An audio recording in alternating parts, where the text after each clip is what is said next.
નમસ્કાર ખેડૂત મિત્રો, સ્વાગત છે તમારું ખેડૂત ચેનલની અંદર। આજે તારીખ 31 ડિસેમ્બર 2025 વાર બુધવાર। આજે આપણે થરાદ માર્કેટ યાર્ડના તાજા બજાર ભાવ જાણીશું, જેમાં જીરુના સૌથી ઊંચા ભાવ આજે પણ 4200 રૂપિયા નોંધાઈ રહ્યા છે।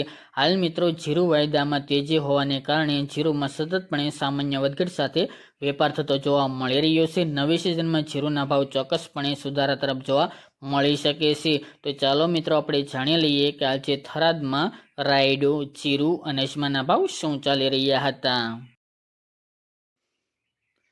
ખેડૂત મિત્રો, આજના થરાદ માર્કેટ યાર્ડના બજાર ભાવ જાણીએ તો જીરુ 3100 થી 4200 રૂપિયા, રાયડો 1250 થી 1330 રૂપિયા, ગુવારગમ 1100 થી 1156 રૂપિયા, એરંડા 1270 થી 1330 રૂપિયા, ઈસબગુલ 1950 થી 2677 રૂપિયા, વરિયાળી 1000 થી 1711 રૂપિયા, બાજરી 415 થી 563 રૂપિયા અને મગફળી 1285 થી 1421 રૂપિયા। તો ખેડૂત મિત્રો, આ તાજના થરાદ માર્કેટ યાર્ડના તાજા બજાર ભાવ।